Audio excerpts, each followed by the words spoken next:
الحمد للہ وکفی وسلام علی عبادہ الذین اصطفی اما بعد چند ضروری باتیں عرض کرتا ہوں اور سے ان کو سنیں اور سمجھنے کی کوشش کریں۔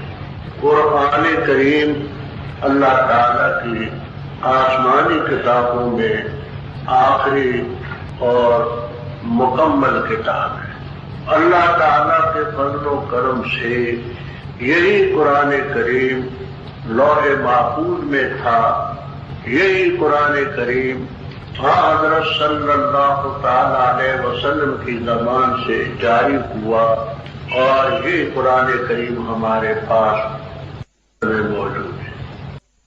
باتیں تو بہت سی کہنے کی ہیں، مگر سب باتیں بیان کرنے کا وقت نہیں ہوتا۔ چند ضروری باتیں نوٹ کر لیں۔ پہلی بات، لفظ قرآن یہ مصدر ہے، بروزن فرقان و غفران و سبحان۔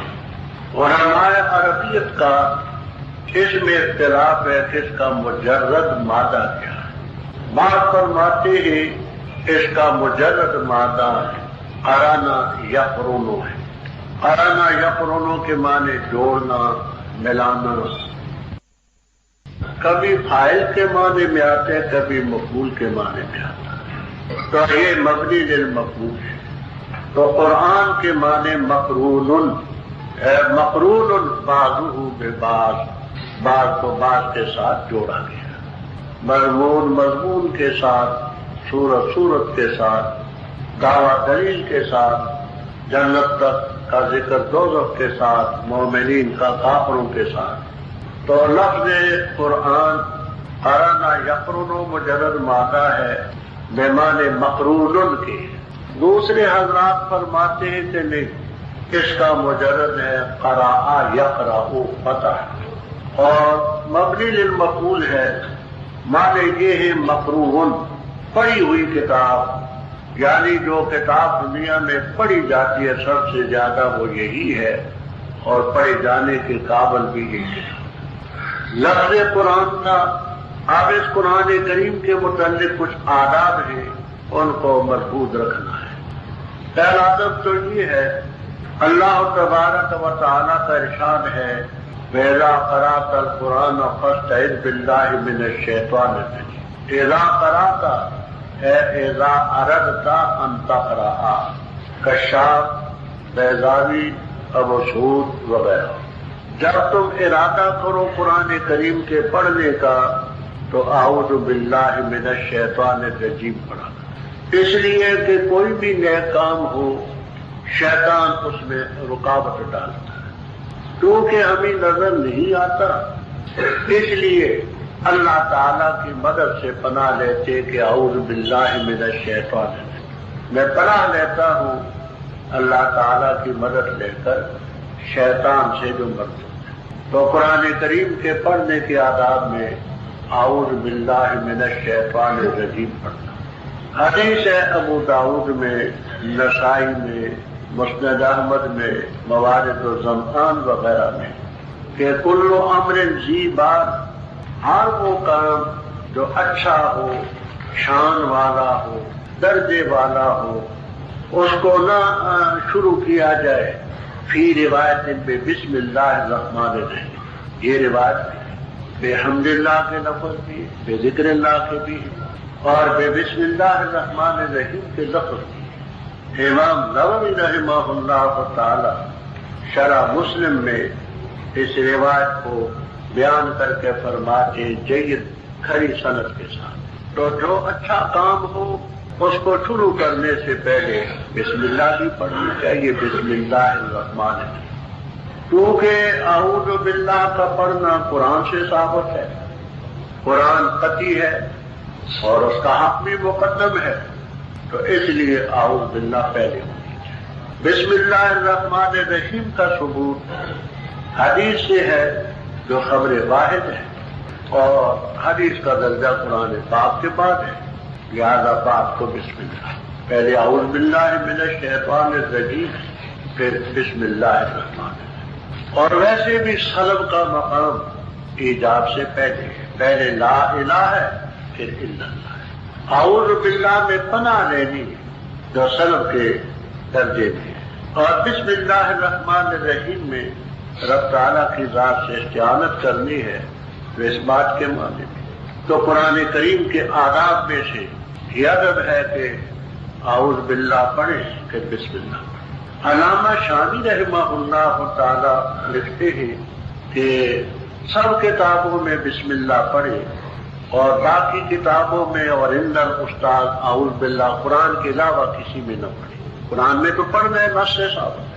قرآن کریم کے آداب میں سے ایک ادب یہ ہے کہ لا یمس الا المطہرون، بے وضو قرآن کریم کو ہاتھ نہ لگایا جائے۔ ائمہ ثلاثہ رحمہم اللہ تعالی کا یہ مسلک ہے، وہو القول المشہور للامام احمد رحمہ اللہ۔ امام احمد رحمہ اللہ تعالی کا بھی مشہور قول ہے۔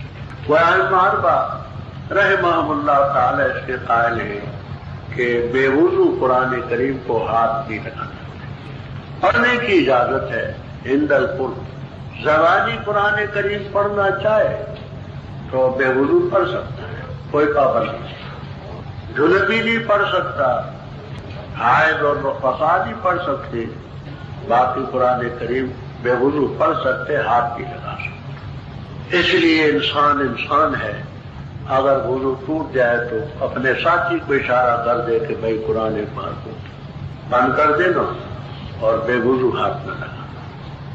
قرآن کریم کی تفسیر سب سے پہلے قرآن کریم سے ہو۔ اگر ایک مقام پر قرآن پاک میں اجمال ہے، اختصار ہے، تو دوسرے مقام پر اس کی تفسیر۔ ظاہر بات ہے کہ جو تفسیر خود قرآن کریم میں ہو وہ سب سے اقدم ہو۔ اس کے لیے ضروری ہے کہ آپ یہ اصطلاح بھی یاد رکھیں۔ یہ عین کا لفظ آپ جانتے ہیں کہ رکوع کا مخفف ہے، جس کے معنی ایک تفسیر سے جزء کے آتے ہیں، ایک جز۔ اس رکوع کے اوپر ایک ہندسہ ہوتا ہے، ایک اس کے پیٹ میں ہوتا ہے، ایک نیچے ہوتا ہے۔ یہ پہلا پارا ختم ہوتا ہے جہاں وہ نکالیں تاکہ آپ کو سمجھ آئے۔ جہاں پہلا پارا ختم ہوتا ہے یہ آخر میں عین ہے، اس کے اوپر کون سا ہندسہ ہے؟ 16 اور اس کے پیٹ میں کتنا ہندسہ ہے؟ اور نیچے جو ہے وہ کتنا ہندسہ ہے؟ 16۔ تو آپ اصطلاح یاد رکھیں، اوپر کا جو ہندسہ ہے وہ سورت کا رکوع بیان کرے گا۔ مثلا سورہ بقرہ کا یہاں 16واں رکوع ختم، اوپر کا ہندسہ سورت کا بیان کرے گا کہ سورت کا اتنا رکوع، اور بالکل نچلا ہندسہ یہ پارے کا بیان کرے گا کہ پارے کا اتنا رکوع یہاں ختم۔ یہاں چونکہ سورت کا بھی پارے کا بھی رکوع ایک ساتھ چل رہا ہے، سورت اور تو ہے کوئی نہیں، تو اس لیے یہاں دونوں ایک۔ تو کیا اصطلاح میں نے عرض کی؟ اوپر والا ہندسہ سورت کا رکوع بیان کرے اور نچلا ہندسہ پارے۔ جب آپ سے یہ کہا جائے کہ فلاں سورت کا اتنا رکوع نکالے تو آپ نے اوپر کا ہندسہ دیکھنا، اور جب یہ کہا جائے کہ فلاں سورت فلاں پارے کا اتنا رکوع نکالے تو آپ کو نچلا ہندسہ دیکھنا، اور اس کے پیٹ میں جو ہے یہ 12 لکھا، یہ بتاتا ہے کہ یہ رکوع جو شروع ہوا تھا وَمَن يَرْغَبُ عَن مِلَّةِ إِبْرَاهِيمَ، یہاں سے یہاں تک اس کی 12 آیتیں، یہ پیٹ والا ہندسہ رکوع کی آیتیں بیان کرتا ہے۔ یہ اس لیے بیان کرتا ہوں کہ آگے جب قرآن سے تفسیر آئے گی تو آپ سے کہا جائے گا کہ فلاں سورت کا اتنا رکوع نکالے، یا یہ کہا جائے گا کہ فلاں پارے کا اتنا رکوع نکالے، تو اوپر کا ہندسہ اور سورت کا تعین کرے گا، نچلا ہندسہ پارے گا۔ تو قرآن پاک کی تفسیر سب سے پہلے قرآن پاک سے۔ دوسرے نمبر پر قرآن کریم کی تفسیر حدیث شریف سے، کیونکہ جس ذات گرامی پر قرآن کریم نازل ہوا ان سے زیادہ خدا کی دنیا میں کوئی ذہین بھی نہ تھا، اور ان سے زیادہ قرآن کو سمجھنے والا بھی کوئی نہیں۔ اور ان حدیثوں کے اپنے اپنے مقامات پر حوالے آتے رہیں گے کہ یہ حدیث فلاں کتاب میں ہے، یہ فلاں کتاب میں ہے۔ تو قرآن پاک کی تفسیر دوسرے نمبر پر حدیث شریف سے، تیسرے نمبر پر قرآن کریم کی تفسیر صحابہ کرام رضی اللہ تعالیٰ عنہ سے، کیونکہ انہوں نے حضرت صلی اللہ تعالیٰ علیہ وسلم سے براہ راست قرآن پاک اخذ کیا۔ جو سمجھ ان کی تھی، گہرائی ان میں تھی، وہ بعد کے لوگوں میں نہیں ہو سکتی۔ پھر خصوصیت سے دو صحابی اس فن میں بہت پیش تھے۔ پہلے ہیں عبداللہ ابن مسعود رضی اللہ تعالیٰ۔ تمام صحابہ کرام رضی اللہ تعالیٰ عنہ میں فن تفسیر میں ان کا مقام پہلا ہے۔ امام نووی رحمہ اللہ تعالی تہذیب الاسماء واللغات میں اور شرح مسلم میں تصریح فرماتے ہیں کہ اگرچہ عشرہ مبشرہ کا درجہ ان سے زیادہ ہے، لیکن فن تفسیر میں ان کا مقام ان سے بھی زیادہ ہے۔ یہ جزوی فضیلت فن تفسیر۔ بخاری شریف میں روایت ہے حضرت شقیق سے ابو وائل رحمہ اللہ تعالی سے کہ میں نے صحابہ کرام رضی اللہ تعالیٰ عنہ میں ان کی موجودگی میں ابن مسعود رضی اللہ تعالیٰ عنہ سے سنا کہ خدا کی قسم تم سبھی جانتے ہو کہ میں تم سب میں زیادہ قرآن کو جاننے والا، اور ان کے اس قول کو کسی نے رد نہیں کیا۔ یہ بخاری جلد 2 صفحہ غالباً 748۔ اسی طرح اسی صفحے میں ایک اور روایت ہے، ابن مسعود رضی اللہ تعالیٰ عنہ فرماتے ہیں کہ اس رب کی قسم جس کے قبضے میں میری جان ہے، یہ سب جانتے ہیں کہ میں علم قرآن پاک کو زیادہ جاننے والا ہوں۔ قرآن پاک کی کوئی صورت نہیں اور کوئی آیت نہیں جس کے بارے میں مجھے یہ معلوم نہ ہو اَيْنَ نَزَلَتْ وَفِي مَنْ نَزَلَتْ، کہ کہاں اتری اور کن کے بارے میں۔ یہ روایت بھی بخاری بھی موجود ہے۔ حضرت ابن مسعود رضی اللہ تعالیٰ عنہ کا مقام اس لحاظ سے اونچا ہے۔ اور بخاری میں روایت ہے حضرت صلی اللہ علیہ وسلم نے فرمایا کہ قرآن کریم پڑھو تم 4 آدمیوں سے۔ فبدأ بابن مسعود، پہلے نام پر حضرت ابن مسعود رضی اللہ تعالیٰ عنہ کا ذکر۔ تو تمام صحابہ کرام رضی اللہ تعالیٰ عنہ میں عبداللہ ابن مسعود رضی اللہ تعالیٰ عنہ کا مقام قرآن پاک کے تفسیر میں سب سے اونچا۔ نہ صرف یہ کہ قرآن پاک میں، بلکہ فقیہ الامت، امت میں سب سے بڑے فقیہ۔ ان کے بعد نمبر آتا ہے عبداللہ ابن عباس رضی اللہ تعالیٰ عنہ۔ یہ اگرچہ بچے سے، بخاری میں روایت ہے کہ حضرت صلی اللہ تعالیٰ علیہ وسلم جب دنیا سے رخصت ہوئے تو فرماتے انا ابن 10 سنین، میری عمر 10 سال تھی۔ 10 سال کا بچہ کیا ہوگا؟ غیر جنین کے لیے آپ کی خصوصی دعائیں۔ یہ سب روایتیں بخاری میں مختلف ابواب میں مذکور ہیں۔ ایک موقع پر حضرت صلی اللہ تعالی علیہ وسلم قضاء حاجت کے لیے تشریف لے گئے، واپس آئے تو ایک کوزہ اور لوٹا پانی کا بھرا ہوا رکھا تھا۔ فرمایا من وضع، یہ لوٹا کس نے رکھا ہے؟ تو عبداللہ ابن عباس رضی اللہ تعالیٰ عنہ نے فرمایا حضرت میں نے رکھا ہے کہ آپ طہارت کریں گے۔ آپ کے دل میں خیال پیدا ہوا کہ دیکھو بچہ ہے، اس کو کیسے خیال پیدا ہوا کہ پانی کی قلت ہے، پانی مہیا کرو، پھر ایسے مقام پر رکھو جو باپردہ ہے۔ اس موقع پر آپ نے فرمایا اللہم عالمہ التعویل و فقیہ فی الدین، پروردگار اس کو تفسیر کی مہارت عطا فرما، دین کا فقیہ بنا۔ اور ایک روایت میں علمہ الکتاب وعلمہ الحکمت، پروردگار اس کو کتاب کی قرآن پاک کی تعلیم عطا فرما، اور حکمت سے مراد ہے سنت جیسے باوال آئے۔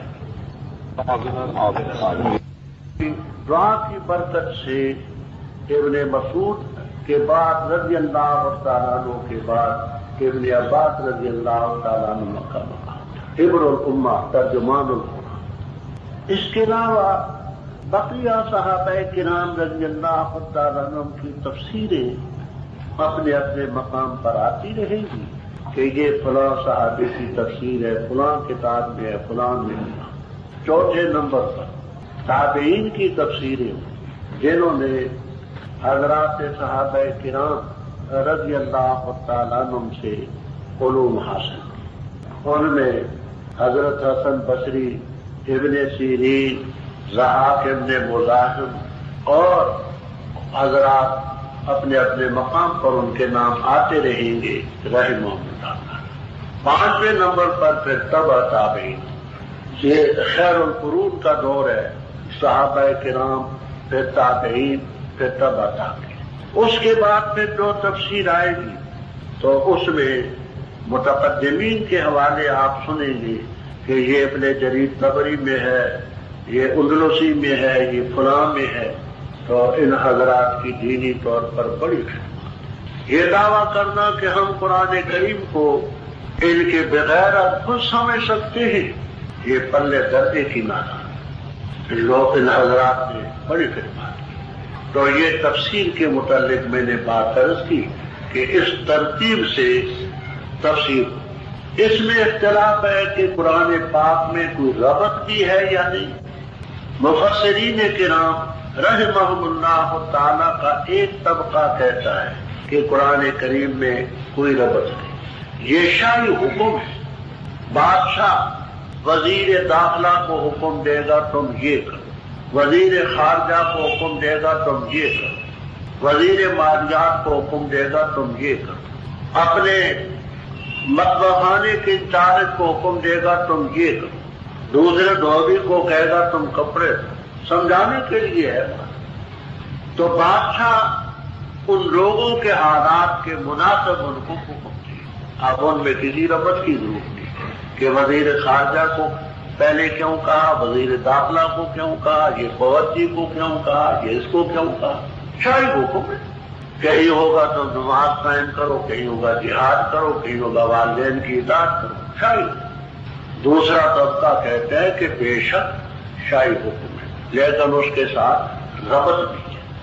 اور میں سمجھتا ہوں قرآن کریم کے تمام علوم میں ربط سب سے زیادہ مشکل ہے۔ اس ربط کے متعلق جن حضرات نے کوشش کی ان میں امام فخر الدین رازی رحمہ اللہ تعالی، علامہ محمد ابن محمد امادی رحمہ اللہ تعالی وہ شہود والے، متاخرین میں حضرت حقانی رحمہ اللہ تعالی، مولانا تھانوی رحمہ اللہ تعالی، ہمارے مرشد مولانا حسین علی صاحب رحمہ اللہ تعالی، یہ حضرات قرآن پاک کے ربط کو بڑا اہمیت دیتے تھے اور اپنے مقام پر باتیں آتی رہیں گی کہ اس کا یہ ربط ہے۔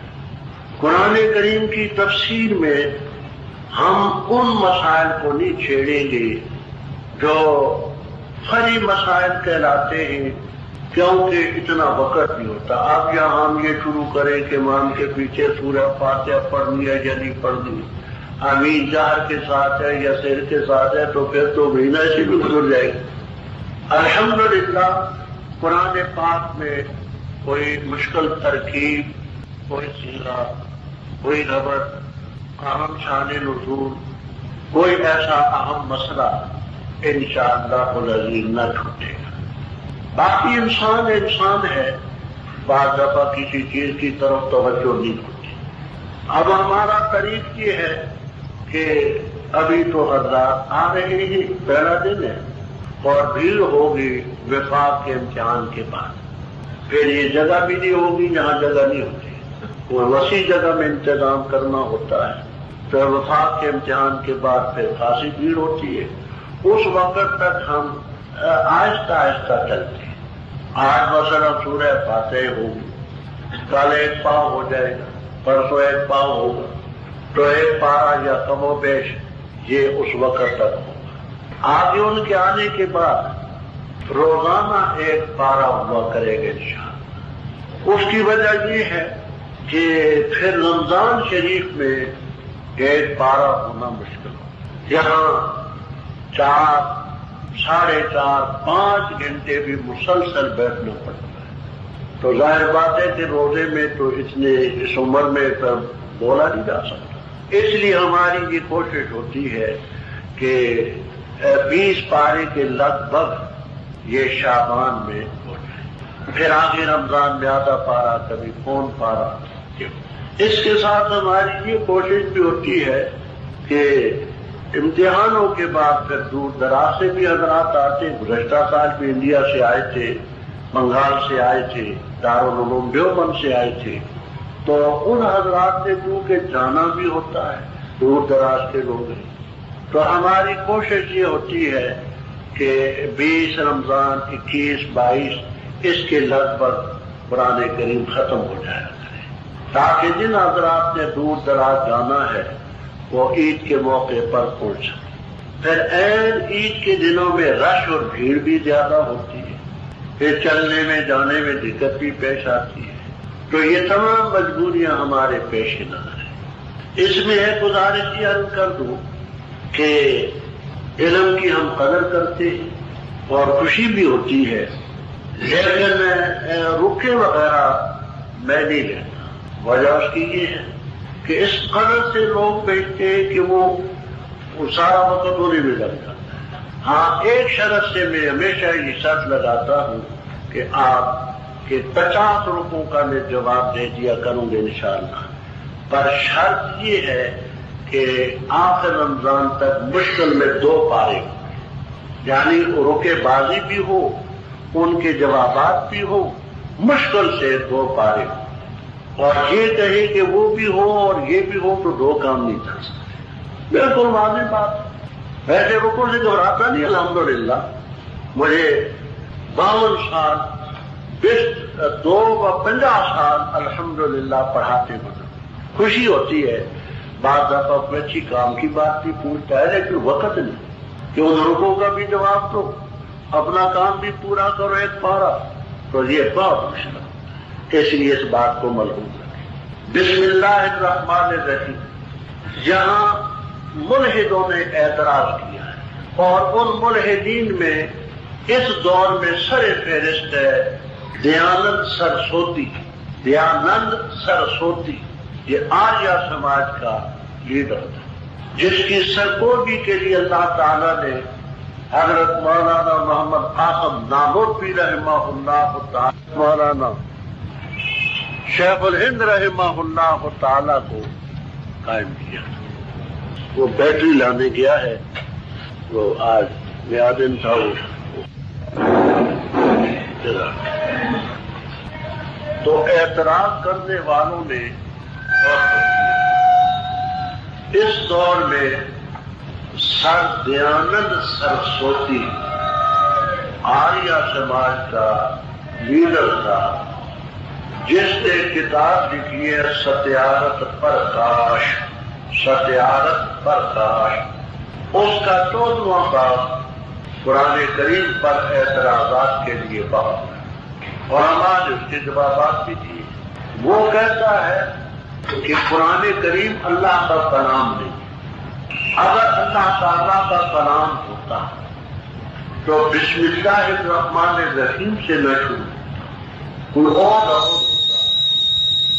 یہ تو خود اللہ تعالیٰ اپنی تعریف خود کرتا ہے، بسم اللہ الرحمن الرحیم، ایسے جیسے طوطے کو پڑھاؤ تو طوطا کہتا ہے میاں ٹوری کھاؤ، طوطے میاں ٹوری کھاؤ، اپنے آپ کو میاں کہتا ہے، طوطے میاں ٹوری کھاؤ، جو اپنی تعریف خود کرنا کوئی اچھی بات تو نہیں کہ اللہ اپنے نام سے شروع کرتا ہے۔ تو اگر یہ اللہ کا کلام ہوتا تو یوں نہ ہوتا بسم اللہ، اور آپ نے کتابوں میں پڑھا کہ یہاں ہر وہ فیض نکالیں گے جو کام آپ کرتے ہیں. پڑھنا چاہتے تو بسم اللہ اقرأ، کھانا چاہتے بسم اللہ آکل، پینا چاہتے بسم اللہ اشرب، وہاں حاصل. تو اگر یہ اللہ کا کلام ہوتا تو اپنے نام سے نہ شروع کرتا، معلوم ہوتا ہے کہ یہ اللہ کا کلام نہیں کسی اور کا. اللہ تعالیٰ جزائے خیر عطا فرمائے.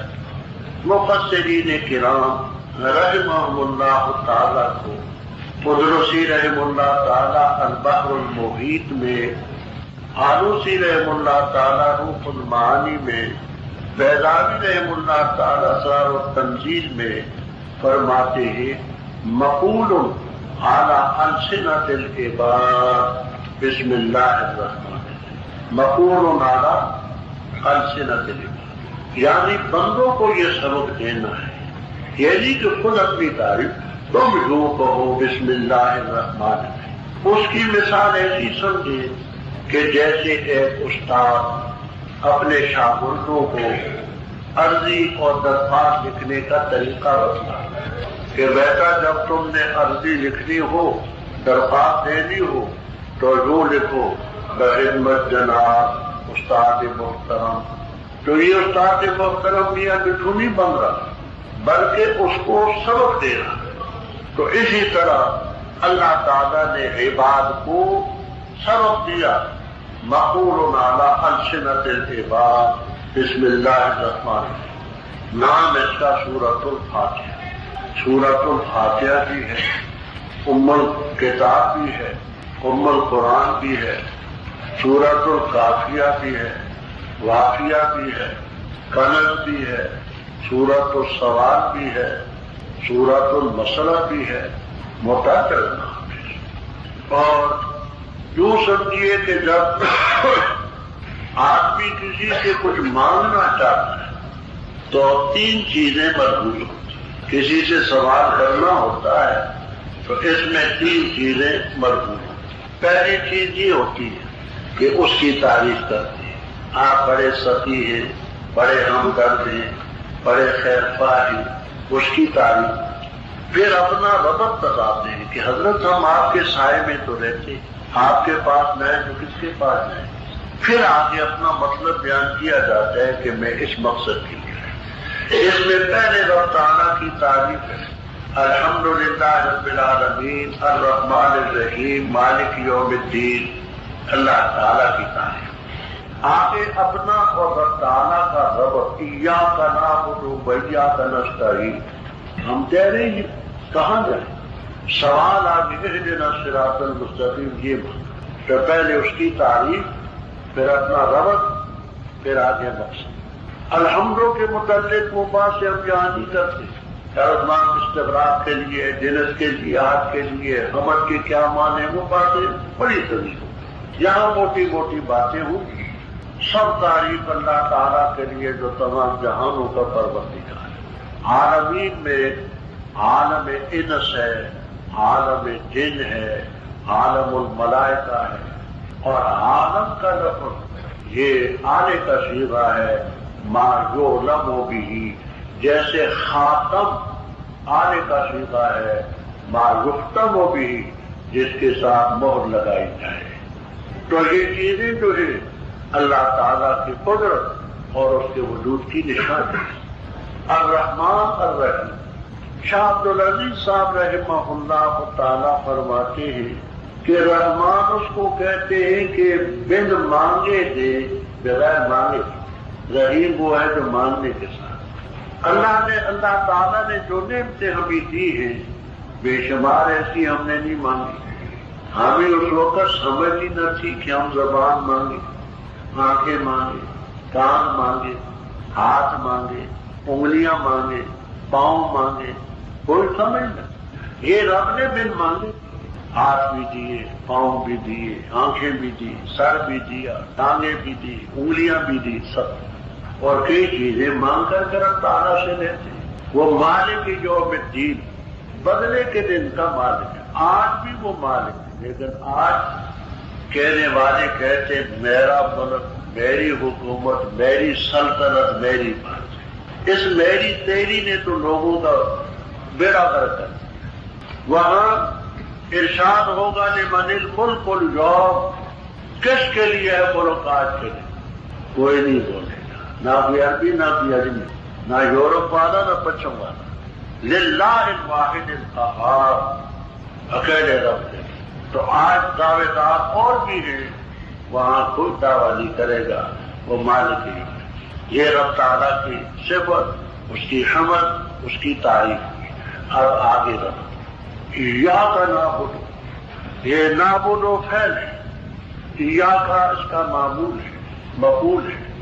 معمول کو بعد میں ہونا چاہیے، یوں چاہیے تھا نعبد کا، لیکن حصر کے لیے پہلے لائے تیری ہی ہم عبادت کریں، تو حصر کے فائدے کے لیے اس کو مقدم کریں۔ عبادت زبانی بھی ہوتی ہے، بدنی بھی ہوتی ہے، مالی۔ ہم التحیات میں اقرار کرتے ہیں التحیات للہ والصلوات والطیبات، کہ تمام زبانی عبادتیں اور بدنی عبادتیں اور مالی عبادتیں صرف رب ہیں۔ یہی وجہ ہے حدیث میں آتا ہے، صحابہ کرام رضی اللہ تعالیٰ عنہ نے آپ سے پوچھا، اگر ہم ایک دوسرے سے ملتے ہیں تو کیا مصافحہ کر سکتے؟ فرمایا ہاں، مصافحہ بھی درست ہے، اور المعانقہ کا مستقل باب ہے حدیثوں میں، معانقہ بھی کر سکتے۔ حضرت ینحنی لہو، کیا مصافحہ کرتے وقت جھکا کرے؟ قال لا، جھکنا یہ بھی کھڑا ہے وہ بھی کھڑا ہے، تو جھکے گا تو رکوع کسی کیفیت پیدا۔ یہ رکوع صرف خدا کی، سجدہ صرف خدا کی۔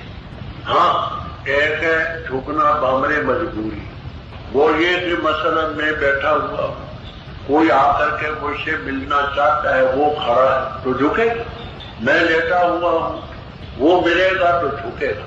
تو یہ جھکنا اور موجود، کیونکہ ایک لیٹا ہوا ہے یا بیٹھا ہوا ہے، وہ کھڑا ہے، اور ایک یہ کہ وہ بھی کھڑا ہے یہ بھی کھڑا ہے۔ ینحنی لہو قال لا، جھکنا نہیں، اس لیے کر کے کہ جھکنے میں رکوع کے ساتھ مشابہت ہے۔ اور بعض نوآموز طلبہ قرآن کریم پڑھتے ہی اور مجمع کے سامنے یوں ہاتھ باندھ کر کے کھڑے ہوئے۔ ہم نے اپنے اکابر کو دیکھا، اگر کسی بچے نے ہاتھ باندھا ہوتا تھا ہاتھ کھول دو، کہ یہ وجہ ہاتھ باندھ کر کے کھڑے ہونے کی صرف رب کے سامنے، پبلک کے سامنے یوں ہاتھ باندھ کر کے مت کھلے چھوڑ کر کے۔ تو عبادت قولی ہو، بدنی ہو، مالی ہو، اپنے مقام پر نظر و نیاز وغیرہ کی باتیں آئیں گی، صرف تیرے لیے ایاک نعبد، ہم خاص تیری ہی عبادت کریں۔ وإیاک نستعین، یہ بھی حصر کے لیے ہے، نستعین کا تھا ہم مدد چاہتے ہیں تجھ سے، لیکن حصر کے لیے ضمیر فصل پہلے لائے، ہم خاص تجھی سے مدد چاہتے ہیں۔ اب مدد کی یہاں تفصیل خاصی، شوق ہو تو ہم نے دل کا سرور میں کر دی ہے، یہاں مختصر سی بات عرض کرتا ہوں۔ دل کا سرور کتاب کا نام ہے، اس میں بھی ہے، تنقید متین میں بھی ہے، اتمام البرہان میں بھی ہے، کتابوں میں ہم نے مقصود بات کرنا۔ استعانت کی دو قسمیں ہیں، ایک ہے استعانت ظاہری حصی اور دوسری ہے استعانت باطنی اور ما فوق الاسباب۔ ایک ہے ما تحت الاسباب، ایک ما فوق الاسباب، ایک استعانت ظاہری، ایک باطنی۔ استعانت ظاہری کا یہ مفہوم ہے کہ مثال کے طور پر عالم اسباب کی چیز، یہ استعانت درست ہے۔ قرآن کریم میں آتا ہے تعاونوا علی التقوی ولا تعاونوا علی الاثم والعدوان، ایک دوسرے کے تعاون کرو، امداد کرو۔ عالم اسباب کی چیز، ایک آدمی امیر ہے، غریب ہے، امیر کا فرض ہے غریب کی مالی امداد کرے۔ ایک حکیم ہے، ڈاکٹر ہے، ایک بیمار ہے، اس حکیم اور ڈاکٹر سے مدد لینا کہ لے بھائی میرا علاج کر، عالم اسباب کی چیز ہے۔ کسی سے پیسہ لینا ہے، کسی سے اسلحہ لینا ہے، کسی سے رقم لینی ہے، یہ عالم اسباب کی استعانت ہے، ظاہری ہے، کوئی حرج نہیں۔ اور قرآن پاک سے کہا ہے تعاونوا بالبر والتقوی ولا تعاونوا بالإثم، اور ایک استعانت باطنی، استعانت ماقوں پر اسباب۔ مثال کے طور پر میں یہ کہتا ہوں کہ میرے گھٹنوں میں درد ہے، آپ میرے گھٹنوں کے درد کو دور کریں، میرے سر میں مجھے فلاں تکلیف ہے، آپ میری اس تکلیف کو دور کریں، تو یہ کام ماخوف الاسباب ہے۔ رب تعالیٰ کے بغیر کوئی نہیں شفا دے سکتا، نہ سر کا درد دور کر سکتا ہے، نہ کمر کا، نہ گھٹنوں کا، نہ بخار۔ اذا مرضت تو فہو یشفی۔ تو ماتحت الاسباب استعانت الگ ہے، ماخوف الاسباب الگ۔ ظاہری استعانت اور ہے اور باطنی اور ہے۔ تو رب تعالیٰ سے مدد مانگتے ہیں وہ جو عالم اسباب سے، ظاہر بھی اسباب بھی اس نے پیدا کیے اور مسببات بھی اس نے پیدا کیے۔ تو اس سے یہ کہنا کہ ظاہری استعانت بھی مخلوق سے نہ ہو وہ خود شریعت کے خلاف ہے۔ تعاونوا علی البر والتقوی احادیث موجود ہے، ایک دوسرے کی امداد کرو۔ اب مقصود کیا ہے؟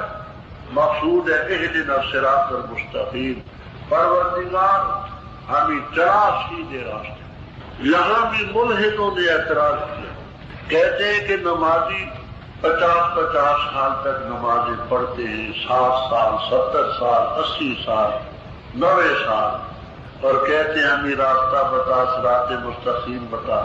جب صراط مستقیم اسے راستہ ہی معلوم نہیں تو چلے گا کر؟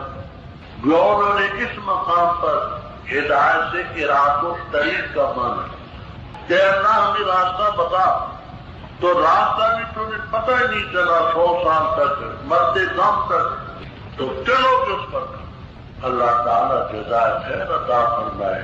مفسرین کرام رحمہ اللہ تعالیٰ کو انہوں نے یہاں بتایا کہ مراد اس سے ہے گویا کہ ایصال الی المطلوب، پروردگار ہم اس راستے پر ثابت ہے اور مطلوب تک پہنچا دے، اراد و طریق نہیں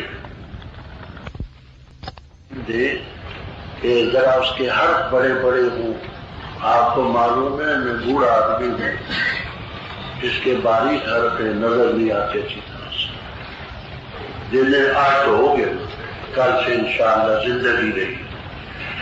یہ آج ہی آپ نے اصطلاح سنی ہے، آپ سورۃ النساء کا 9واں رکوع، سورۃ النساء کا جہاں 9واں ختم ہوتا ہے وہاں وہ ملا، یا 5ویں پارے کا 6واں رکوع جہاں ختم ہوتا ہے، اس طرح آج ہی میں نے بتائی نکلا۔ تو آپ نے سورت کا رکوع دیکھنے میں کون سا ہندسہ دیکھنا ہے؟ اوپر، اور پارے کا اچھا، تو یہ جہاں اوپر 9 لکھا ہوا ہے یہ ہے سورۃ النساء کا 9واں ختم ہوا، اور نیچے کتنا ہے؟ 6، تو گویا 5ویں پارے کا 6واں رکوع یہاں۔ آپ دیکھیے یہ آخری آیتیں میں پڑھتا ہوں۔ اعوذ باللہ من الشیطان الرجیم، بسم اللہ الرحمن الرحیم۔ وَمَن يُطِعِ اللَّهَ وَالرَّسُولَ وَأُولَٰئِكَ مَعَ الَّذِينَ أَنْعَمَ اللَّهُ عَلَيْهِم مِّنَ النَّبِيِّينَ وَالصِّدِّيقِينَ وَالشُّهَدَاءِ وَالصَّالِحِينَ وَحَسُنَ أُولَٰئِكَ رَفِیقًا۔ آیت نظر آتی ہے؟ آپ دیکھیے اس میں اللہ تعالیٰ نے منعم علیہم کا ذکر کیا۔ کون ہے؟ فرمایا جس نے اللہ تعالیٰ کی اطاعت کی اور رسول صلی اللہ علیہ وسلم کی اطاعت کی، فَأُولَٰئِکَ مَعَ الَّذِینَ، وہ ان لوگوں کے ساتھ ہوں گے انعم اللہ علیہم جن پر اللہ تعالیٰ نے انعام کیا۔ وہ کون ہے؟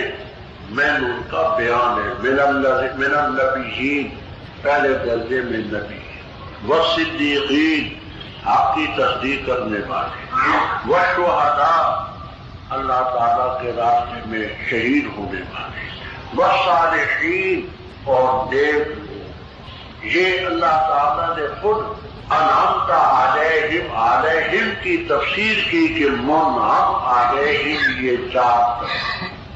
اب بات سمجھے، بات تو بڑی طویل ہے، میں مختصر سے عرض کرتا ہوں، وہ تفصیل سے دیکھنی ہو تو بانی دارالعلوم دیوبند میں دیکھنا، کتاب رسالے کا نام ہے، بانی دارالعلوم دیوبند، بانی دارالعلوم دیوبند میں دیکھ لینا، یہاں مختصر بات۔ ایک حدیث آتی ہے کہ 7 آسمان ہیں اور 7 زمینیں ہیں، ہر زمین میں آدم کا آدمکم و نوح کا نوحکم و ابراہیم کا ابراہیمکم الی قولہ و محمد کا محمدکم صلی اللہ تعالی علیہ وعلی جمیع الانبیاء۔ اس کے بارے میں خاصا طویل اختلاف ہے سند کے لحاظ سے، وہ تھوڑی سی بات اپنے مقام پر آئے گی انشاءاللہ انحیینا، کیا سند اس کی کیسی ہے۔ ایک طبقے نے تو اس کی سند کو پکڑ کر کے کہا کہ یہ حدیث صحیح ہے، دوسرا طبقہ یہ کہتے ہیں کہ صحیح ہے، اور انہوں نے پھر اس حدیث کا مفہوم بیان کیا۔ ان حضرات میں 2 شخصیتیں نمایاں ہیں، ایک حضرت مولانا عبدالحی لکھنوی رحمہ اللہ تعالی، درء الوسواس عن اثر ابن عباس، یہ ابن عباس رضی اللہ تعالیٰ عنہ کی حدیث تھی، اس کے سلسلے میں انہوں نے کافی علمی تحقیق کی۔ دوسری حضرت مولانا محمد قاسم نانوتوی رحمہ اللہ تعالیٰ نے تحذیر الناس عن اثر ابن عباس رضی اللہ تعالیٰ، یہ تحذیر الناس حضرت نے اس حدیث کی مقصود بات علمی تھی۔ اس تحذیر الناس میں حضرت فرماتے ہیں کہ کمال 2 قسم کے ہوتے ہیں، ایک علمی کمال، دوسرا عملی کمال، ایک علمی کمال، دوسرا عملی کمال۔ کہتے ہیں کہ پھر اس علمی کمال کی بھی 2 قسمیں ہیں، ایک ہوتا ہے فاعل، دوسرے میں اثر کرنے والا، دوسرا منفعل، دوسرے کے اثر کو قبول کرنے والا۔ کہتے ہیں نبیوں کو جو فضیلت ہوتی ہے تو علم میں، نبیوں کو جو فضیلت ہوتی ہے علم میں، حضرت فرماتے ہیں کہ بظاہر عمل میں امتی نبی کے مساوی ہو جاتا ہے بلکہ بڑھ جاتا ہے، بظاہر عمل میں امتی نبی کے برابر ہوتا ہے بلکہ بڑھ جاتا ہے۔ اس جملے کو آل بدعت نے لے کر کے بڑا اٹھا کہ دیکھو بھائی، کہتے ہیں کہ نبی سے امتی بڑھ جائے، بات ہم نے اس پر خاصی کر دی ہے وہاں بھی اور عبارات اکابر میں بھی، یہاں جو بات کہنی ہے وہ سنو۔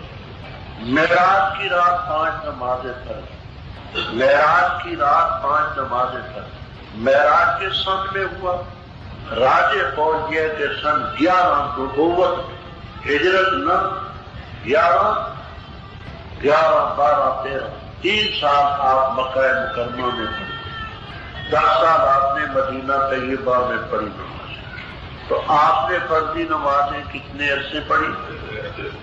آپ میں بھی بعض حضرات ہوں گے عمر والے جو 20 سال 30 سال 40 سال 50 سال سے پڑھتے، اب 13 سال کی نماز زیادہ ہے یا 50 سال کی؟ سمجھ آتی ہے بات کہ 13 سال کی نماز زیادہ ہے یا 30 40 50 60 سال؟ مجھے یاد ہے کہ تخمیناً میں تقریباً 65 سال سے اب 80 سال کے قریب میری عمر ہے، تو 65 سال سے تو میں پڑھتا ہوں۔ اب 65 سال کی نمازیں گنتی میں زیادہ ہیں یا 13 سال؟ آپ کوئی نادان کہہ کہ نہیں 65 سال کی تعداد کم ہوتی ہے 13 کی زیادہ ہوتی ہے، تو اس سے کیا جھگڑا ہے؟ روزے فرض ہوئے 2 رمضان میں، آپ نے 9 سال روزے رکھے فرض، اور میں نے الحمدللہ سمجھانے کے لیے کہتا ہوں 7 سال سے زائد عرصہ رکھا۔ اب 7 سال کے روزے زیادہ ہیں یا 9 سال کے؟ تو عمل میں بظاہر امتی تو بڑھ گیا، کون اس کا انکار کرتا ہے؟ اب میں یہ کہوں کہ عمر میں حضرت صلی اللہ علیہ وسلم سے بڑا ہوں، آپ کی 63 سال عمر کی، میری 80 سال ہے، تو آپ کو کیوں 80 سال کہتے ہیں تو کب بڑا ہے؟ وہ نادانی کا کیا جواب ہے؟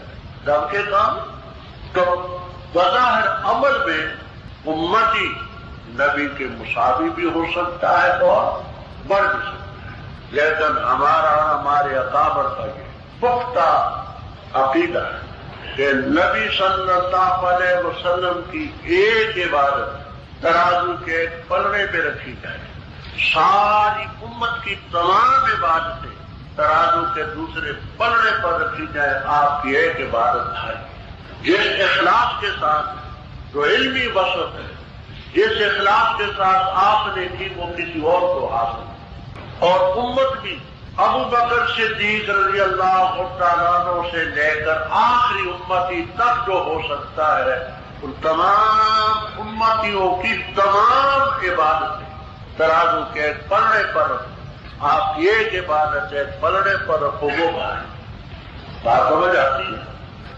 تو پیغمبر صلی اللہ تعالیٰ علیہ وسلم کا جو علم تھا، جس میں اخلاص اور خشوع اور للہیت ہو سکتی ہے، وہ اور کسی کو نصیب ہے۔ یہی وجہ آپ نے بخاری میں مسلم میں روایتیں پڑھی کہ امتی اگر احد پہاڑ سونے کا بھی خرچ کرے، احد بہت بڑا پہاڑ ہے، اللہ تعالیٰ سب کو حج کی توفیق نصیب فرمائے، بہت بڑا پہاڑ، احد پہاڑ سونے سروزر یا زہر سونا وہ نیل کا بھائی نا، جاگنے کا بھائی نا، سونا قیمتی، تو امتی اگر احد پہاڑ سونے کا خرچ کرے، اور صحابی مد 15 چٹان کا ہوتا ہے، اور نصیب نصف 7.5 چٹان کا 1 پونڈ ہوتا ہے، فرمایا میرا صحابی ایک مد 15 چٹان جنس، چنے، منجی، باجرہ، مکی، گندم، کوئی شے خرچ کرے، تو فرمایا تمہارا احد پہاڑ سونے کا میرے صحابی کے اس مد کو نہیں، ورنہ نصیفہ ہوں نصف مد کو بھی نہیں، نصف و نصیف کلاہما بمانن اعلیٰ فی القاموس، نصف و نصیف دو میں 7.5 چٹان جنس میرا صحابی خرچ کرے اور تم احد پہاڑ سونے کا خرچ کرو تو نہیں پہنچے۔ دیکھنا صحابی بھی امتی، ہم بھی امتی، صحابی بھی امتی، ہم بھی، یہ تو امتی اور امتی کے عمل کا فرق ہے، اور امتی اور نبی کے عمل کا کیا کنز گلستان من بہار ہے، یہ غمر سمجھ۔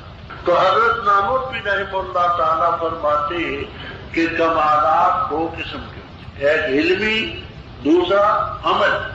پیغمبر علمی کمال میں پڑے، پھر پیغمبروں کا علم فاعل ہے، صدیقین کا علم منفعل ہے، اثر قبول کرنے کا۔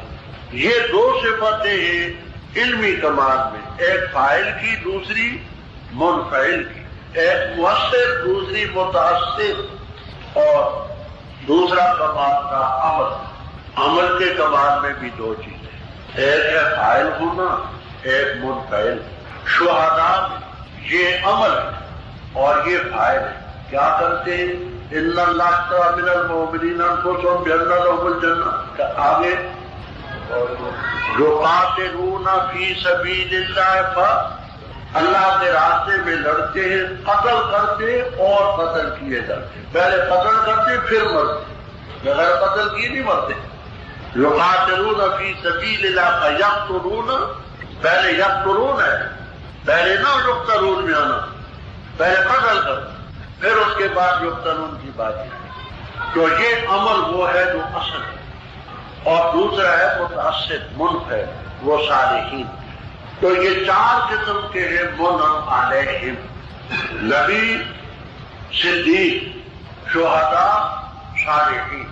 ان میں پہلی 2 قسمیں کمال علمی سے تعلق رکھتی ہے، ایک علم فاعل، دوسرا منفعل، اور دوسری 2 چیزیں عمل سے تعلق رکھتی ہیں، ایک عمل فاعل اور دوسرا منفعل۔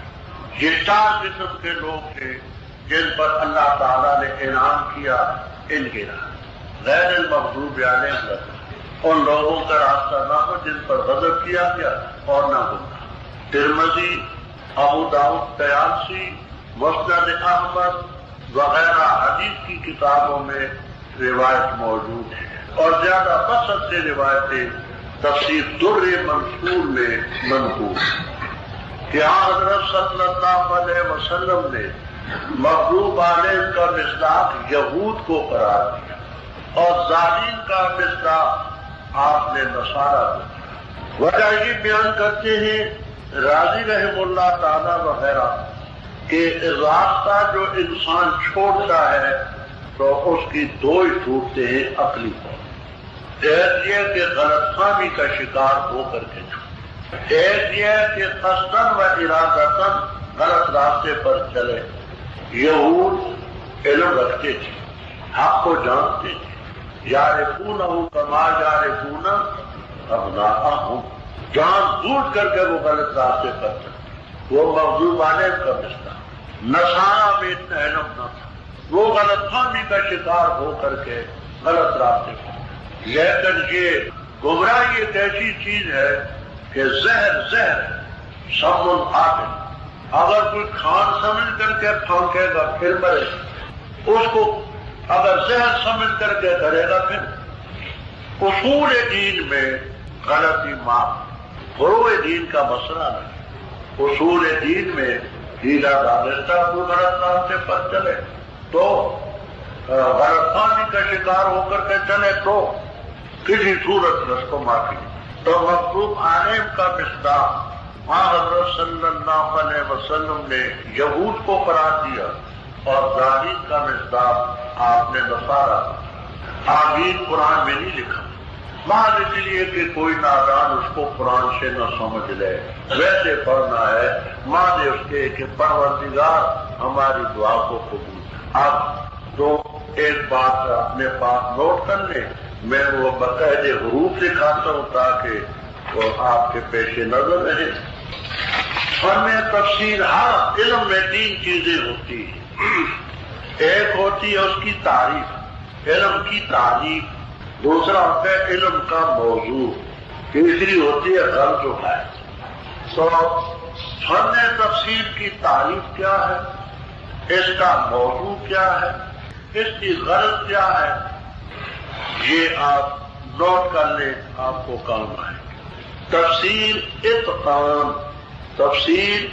اتقان جلد 2 صفحہ 174 افغان وچار میں ہے۔ قال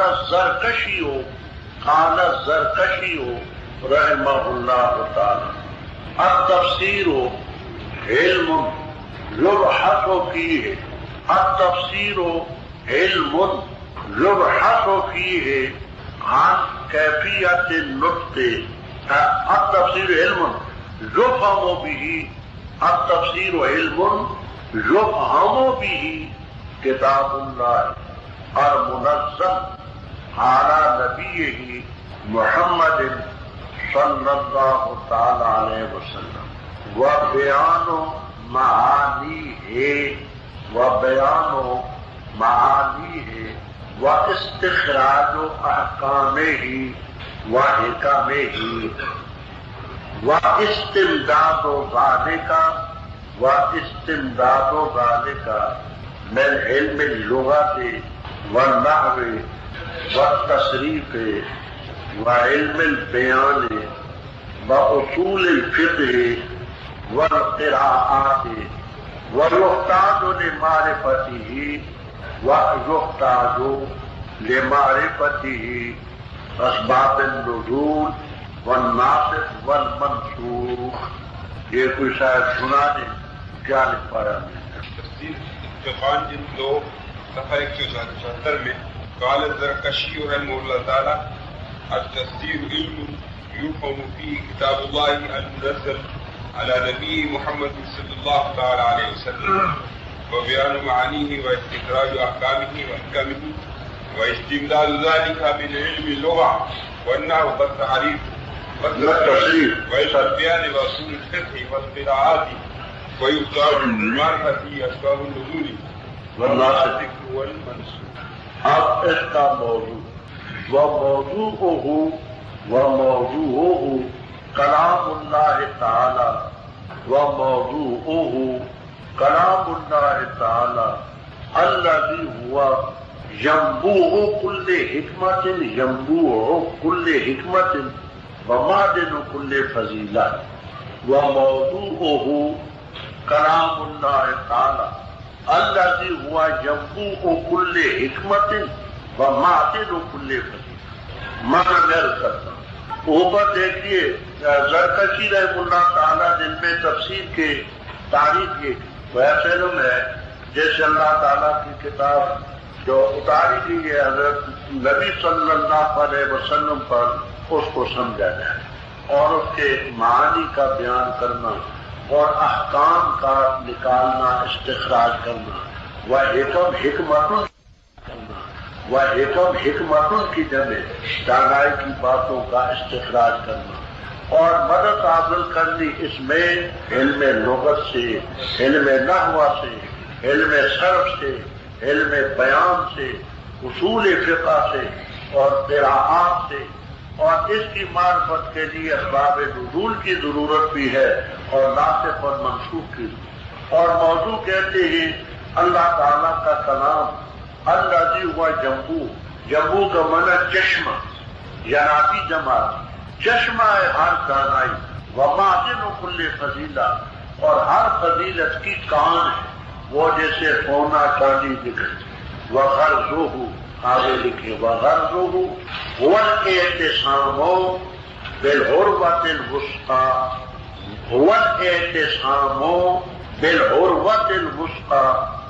والوصول إلى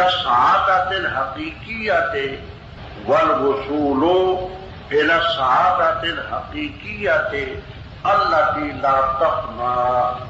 یہ سنائیں کہ کیا تھا. وموضوعه كلام الله تعالى الذي هو ينبوع كل حكمة ومعدن كل فضيلة. وغرضه هو الاعتصام بالعروة الوثقى والوصول إلى السعادة الحقيقية التي لا تفنى.